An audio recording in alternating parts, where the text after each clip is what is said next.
Hi everyone, Musthany Shaved Tano here, the internet's busiest music nerd. And it's time for a review of the new Mitski album, Be the Cowboy. Yeah! No. Yeehaw! Please. Stop. Get along, little Oakley Dokley Bokley. This is the new breakout album from Brooklyn singer and songwriter Mitski, her fifth full-length LP, her latest for Dead Oceans Records. This album has been getting rave reviews across the critical spectrum. It's been a highly anticipated album to a record that's really given the indie scene something to be excited about, as Mitski's last record, Puberty 2, was pretty well received, and it seemed like Be the Cowboy was going to be an even more ambitious undertaking. Now, you may also notice that this is my first Mitski review. That is mostly because while I think her previous material is pretty good, it didn't necessarily stop me in my tracks or anything, as quite a bit of it felt like pretty boilerplate art pop and indie rock and alternative rock, though Mitski would occasionally embellish the meat and potatoes aesthetic with some weird lo-fi recordings, really noisy, thick layers of guitar, and some pretty meta lyrics. On top of that, Mitski is also a very emotionally compelling singer with a deep, passionate, womanly voice, with a lot of volume coming out of that chest in the lower section of the throat, something you don't get often enough in a lot of popular music today, and something that will most likely make her appeal to fans of like Sharon Van Etten or Angel Olsen. So even though I thought Mitski's past efforts like Puberty 2 might have been a bit derivative, I can't deny that some of her best songs so far in her career were on that record, like the heavy, emotional, and slow-burning ballad, Your Best American Girl, a track that featured a great, powerful structure, very good lyrics, heart-wrenching vocals, sorrowful, heavy shoegazy guitars. Also enjoyed the very fast, abrasive, and erratic My Body Is Made of Crushed Little Stars. Going into this new record, though, I assumed that the improvements Mitski made on Puberty 2 would carry over onto this, because the teaser tracks were some of the prettiest I had heard this year, songs like Geyser and Two Slow Dancers. Sadly, Be the Cowboy doesn't really seem to build on the strengths of Mitski's previous records at all. In fact, the album seems even farther away from hitting upon a definitive sound, or even a unified focus as she stylistically hops from synth-pop to disco to alt-country, like she's performing in a musical buffet where she has a bland and surface-level take on each genre she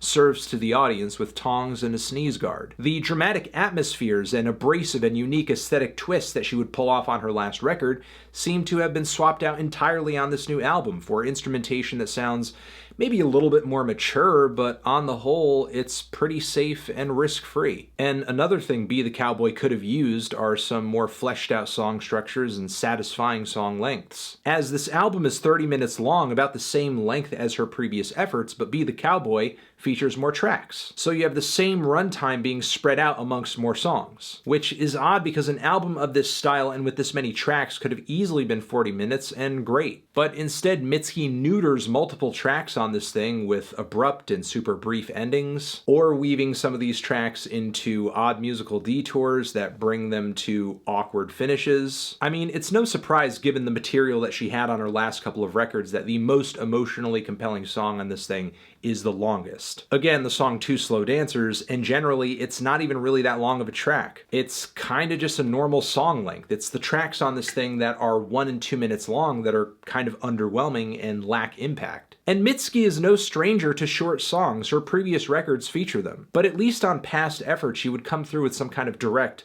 bold, memorable idea that would make this brief moment in time have an impression. Not the case on Be the Cowboy, as some of the shortest songs on here number as a few of the most unoriginal, half-baked, and tedious tracks I've heard in 2018. The song Blue Light with its weird alt-country intro, which eventually glides into this ambient scat fest. Mitski literally kind of scatting in a very somber fashion over this watery, atmospheric, hollow instrumental. The song Come Into the Water, which is a very moody and moany motif that makes some of Lana Del Rey's worst songs sound mature and finished. And the song Lonesome Love too, even with the song's sexually raw and intimate lyrics, the track doesn't really overcome its boring alt-country milquetoast instrumental. The only short song on this album that really won me over and left an impact had to be the song Old Friend, though, which features some very gentle pianos and acoustic guitars, but I think the real magic of the song comes through in Mitski's voice,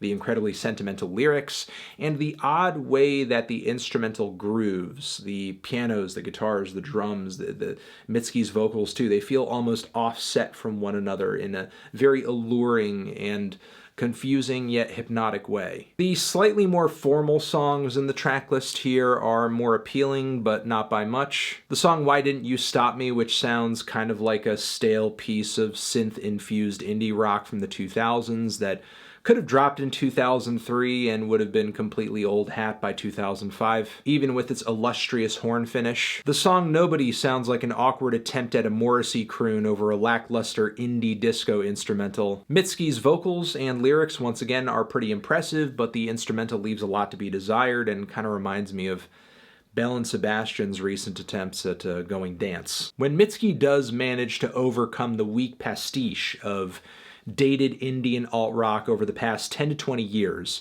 it's typically because of her voice and her lyricism. The song Remember My Name has a pretty bold intro with this sun-scorched guitar that sounds like something off of an old White Stripes record, or maybe it's not a guitar, I can't really tell at this point. It's so distorted, it's almost unidentifiable. Either way, what's truly appealing on the track is Mitski's lyrical meditation here on fame, performance, and self-perception. Singing about giving her heart when performing and needing to get someone who loves her, knows her, understands her, so that she can get that love and sort of let it out there at the next show, the next performance. Lyrically, I think she paints an important and vivid picture of the feelings that a performer might feel and the void left that people paying attention to you because they like your music or they think you're a cool actor or they find you sexy. It's just kind of hollow and fleeting and doesn't really fill you up, doesn't really bring anything of substance to your life. Damn, Mitski. I'm equally moved by the lyrics that she pens on the song A Pearl, where it seems like the pressure and agony of a failed relationship, at least that's how the song reads,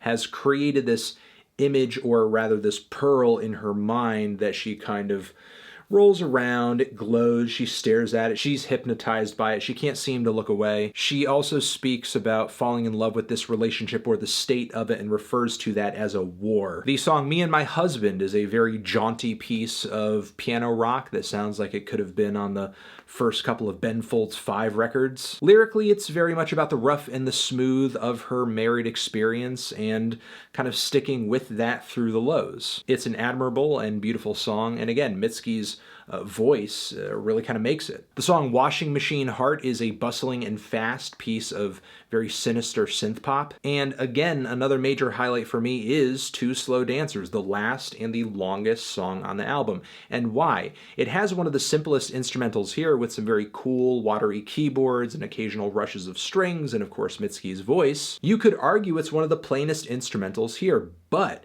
the beautiful pacing of the song, the slow burn of the song, and Mitski's vocals, the way it kind of builds up emotionally is just so gorgeous and beautiful and leaves an impression. You can really sit with the song and stew in its emotion, whereas so many songs prior to this one don't allow you to do so. By the time you've kind of gotten head or tails of what the track is exactly about, it's just gone. And again, granted, some albums pull that off pretty well, but I don't think this one does. A lot of the time I find this record to be kind of pleasant, but also sort of plain. At its best, it's enthralling, it's heart-wrenching, it is emotionally captivating, and at its worst, it feels aggravatedly rushed and like a breeze that is so faint you can't even feel it. Granted, I haven't been a huge fan of Mitski's work up until this point, but I would easily take her past two albums over Be the Cowboy, especially Puberty 2. Sure, in some respects, you could argue that Be the Cowboy is her most mature album yet, but for some reason this album is severely lacking in ways that her previous records weren't. And it's kind of sad to see the best qualities of Bury Me at Makeout Creek and Puberty 2 fail to carry over onto this richer and more dynamic sound. I'm feeling a strong 5 to a light 6. on this thing. Transition, have you given this album a listen? Did you love it? Did you hate it? What would you rate it? You're the best, you're the best. What should I review next? Hit the like if you like, please subscribe, and please don't cry. Hit the bell as well. Over here next to my head is another video that you can check out. Hit that up or the link to subscribe to the channel. Anthony Fantano, Mitski, forever.